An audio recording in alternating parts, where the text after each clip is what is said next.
This is inflation. This is Tic Tac. This is Tic Tac. This is inflation. This is what's happened.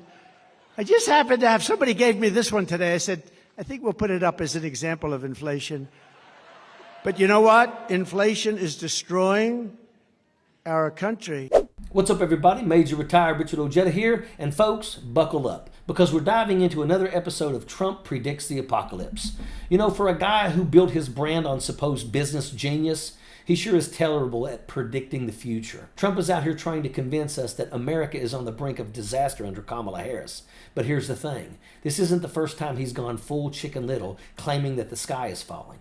So let's take a trip down memory lane to 2004, when Trump himself said, it just seems that the economy does better under Democrats than the Republicans. It just seems that the economy does better under the Democrats than the Republicans. Now, it shouldn't be that way.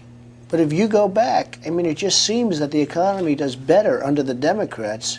Yeah, you heard that right. Even back then, he couldn't help but let the truth slip out. But fast forward to today, and suddenly the guy who used to admit the economy flourished under Democrats is now trying to rewrite history. Harris wins this election, the result will be a Kamala economic crash, a 1929-style depression.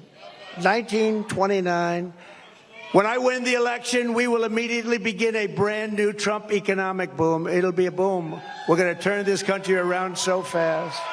So now he's back at it, claiming that if Kamala Harris wins, we'll see a 1929-style stock market crash. Sound familiar? It should, because this is the same BS he was spewing about Biden in 2020. And guess what? The economy's still standing, folks. The only crash that's happening here is Trump's credibility. Trump's latest gem, he's trying to convince us that we've become, in many ways, a third world nation. We're going to make it great again. Right now, we have a failing nation. We're in a failing nation and become, in many ways, a third world nation. And we're not going to let that happen. We are now officially a third world country. No president in the history of our country has been subjected to such vicious and disgusting attacks.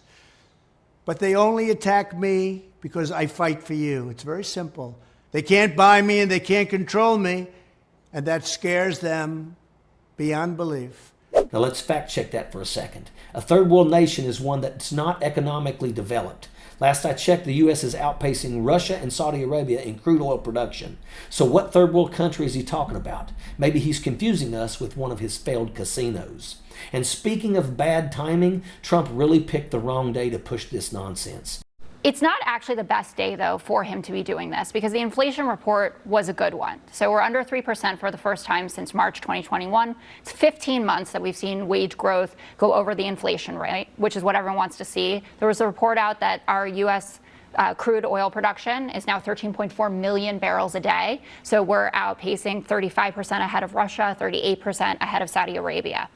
And what we're seeing in the surveys about this, like in Michigan, for instance, there was a FT and the Ross School of Business did a poll together of voters there, and they actually rated Kamala Harris as more trustworthy on the economy than Donald Trump. The latest inflation report just came out, and guess what? It was a good one. U.S. crude oil production is now at 13.4 million barrels a day, 35% ahead of Russia and 38% ahead of Saudi Arabia.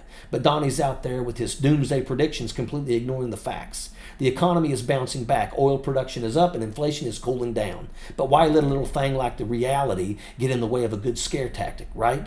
We've had 16 Nobel laureates come out and say that Trump policy will lead to an inflation bomb. You know that's campaign. We know that putting Moody's a letter. said inflation will go up to 3.6% under the Trump inflation policies. Taxes will go up on 90% of Americans under the Trump policies. So the reason why Donald Trump stays away from policy is because when you dig into the details of his policy, they're a catastrophe for most of America. Let's not forget that 16 Nobel laureates, yes, 16 of the smartest people on the planet, have come out and said that Trump's economic policy would lead to an inflation bomb with tax increases for 90% of Americans. That's right, the same guy warning us about economic disaster is the one who'd bring it on.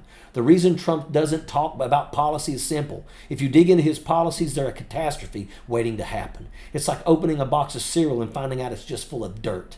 So when Trump tries to paint this bleak picture of America's future under Kamala Harris, maybe he's projecting, because his policies are the real disaster here. He's out there peddling fear, but if you look at the facts, it's clear who's got the real plan. Has the U.S. beat inflation, Mr. President? Yes. I told you we're going to have a soft landing. We're going to have a soft landing. My policies are working. Start writing that way, okay? And Mr. President, anyway, thank you. And that brings us to Biden. While Trump is busy spreading doom and gloom, Biden is just out there getting things done. And he's not shy about it either. The other day, when asked about the latest inflation numbers, Biden didn't mince words. He said, yes. I told you they're going to have a soft landing. My policies are working. Start writing it that way, okay? That's right, folks. Biden has no left to give. And honestly, why should he? Here's the thing. Biden is right. The economy is stabilizing. Inflation is dropping, and the U.S. is leading in oil production.